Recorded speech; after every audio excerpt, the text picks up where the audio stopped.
Yo, I just want to know where all the energy at. The Young Thug situation, I stood quiet 2 days just watching it play out. You spoke for 2 hours. 2 hours. Now, 6ix9ine is a name a lot of people haven't heard in a while. His name was everywhere a few years ago, but after his incarceration, the trial, the release, and the headlines about snitching, things started to go the other way. In early August 2020, during the pandemic, he eventually got out, dropped a whole lot of music, but things went quiet on his end. The last time we spoke about 6ix9ine was when the US government seized a bunch of his assets for unpaid back taxes. And now he's back crashing out on the rap game, specifically on Atlanta rapper Young Thug, who recently got caught up in snitching allegations due to his cooperation with the police. Now yesterday, 6ix9ine posted a video on his Instagram story calling out the rap game. But he had some things specifically to say about Young Thug, who's been making headlines after an interrogation leaked where he was very chatty with the police, okay? Thug was definitely a chatty patty. The whole situation is shaking up the street side of hip-hop, and one thing a lot of people are pointing out is the hypocrisy of, the so-called street code. It always seems to apply when it's about selling an image, but when real life hits you in the face and you're in that interrogation room, maybe not so much, right? Yo, I just want to know where all the energy at. The Young Thug situation, I stood quiet 2 days just watching it play out. Watching what excuses the people come up with. Every day, every year, every time a nigga come out, y'all move the goalposts further.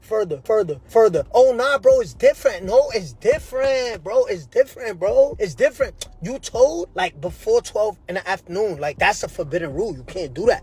No, bro, it's okay, bro, because he told after 3, bro, it's so easy. They tell you have the right to remain silent. Anything used against you could be used in the court of law, whatever the case they say. You have the right to call an attorney right now. You spoke for 2 hours. 2 hours. It's me beating a horse. I'm not saying that. Y'all heard what y'all heard. Where's all the energy at? Why hear everybody quiet? Why Lil Baby, 21 Savage, Future? Why you not saying nothing? And I'm gonna leave this shit real clear. Me, I do not give a f.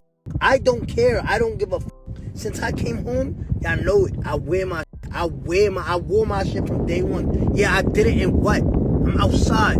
Y'all know I'm outside. So as you could hear, he did ask a very good question, which is, where is all the energy for Young Thug, who now has these allegations over his name?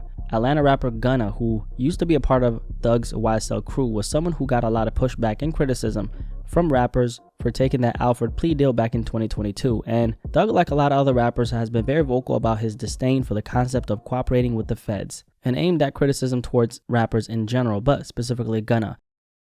Now, 6ix9ine is someone who's always been defined by two things: his antics and his cooperation. For anyone who doesn't know, 6ix9ine used to roll with a gang called 9 Trey Bloods. That was his way of gaining protection, but also credibility from the streets. Rolling with real gang members made his image believable, and he was able to use it to his advantage by selling records. But like always, when you mix rap with the streets, things eventually take a turn for the worse, which it did. At the height of his career in November 2018, it all came crashing down. Tekashi and a few of his close associates were taken down in a massive federal bust. The rapper Tekashi 6ix9ine, whose real name is Daniel Hernandez, appeared in federal court for sentencing stemming from a gang racketeering trial. Hernandez pleaded guilty and provided extraordinary cooperation to federal prosecutors that enabled the takedown of the 9 Trey Gangsta Bloods gang. ATF agents, NYPD, Homeland Security, all moving in at once. What made it crazier was the timing, because just a week before, 6ix9ine sat down on the Breakfast Club and said that the only two things he feared were God and the FBI. One thing I fear in life, no, two things: God first and the FBI. And then within days, the FBI actually showed up at his door. After his release, however, 6ix9ine's career wasn't the same. Getting the same type of buzz he once had was impossible for him, and his name hasn't been in the conversation anymore. He also became blackballed from the street side of hip-hop after his cooperation with the authorities, and a lot of people have stood firm on the fact that he shouldn't get any support due to that. Now for 6ix9ine, there were some aspects that came into play, like his own gang actually turned on him, which was a big part of the reason why he testified in the first place. Back in the summer of 2018, he was kidnapped by members of the very same crew he was rolling with. At gunpoint, he was forced into a stolen car. From there, they drove him around the city, stopping every so often just to beat him up and taunt him while he begged for his life. And 6ix9ine is one of the only rappers in history who's had the entire street side of hip-hop turn their back on him completely. I mean, rappers were extremely vocal about him snitching.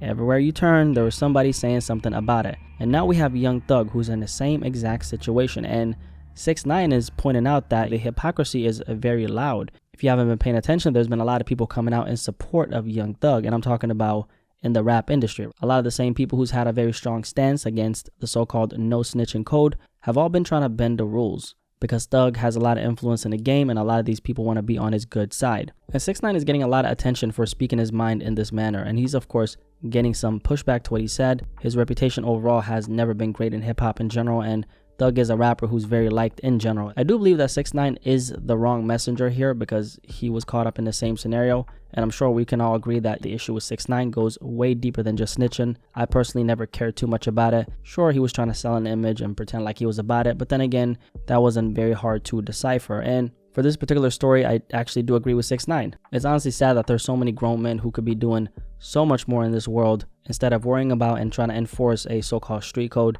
that doesn't exist at all. Personally, I feel like street culture and hip-hop overall is eventually gonna die down, and as a matter of fact, I personally think it's heading that way. People are way smarter these days, and they can tell when someone is faking the funk, because 99% of the rappers in the game are actors, and I'm talking about the street rappers, because you can't be a famous gangbanger and get away with committing crimes. It eventually catches up to you, and we've seen that in so many scenarios on hip-hop. Part of the reason why people have been attracted to that type of image, especially in the past, is because there's always been a little bit of a question mark. Did they really do everything they're talking about? And that question, I believe, created the intrigue in itself. It's almost like watching an action movie and you don't know if it's based on a real story, and it keeps you playing out a lot of the scenarios that you're seeing on the screen in real life. That's why guys like King Von, especially after his death, became so popular. Everything about his demeanor, everything about his energy screamed, I did that. But then again, how much of who Von was an act? That's another conversation for another day.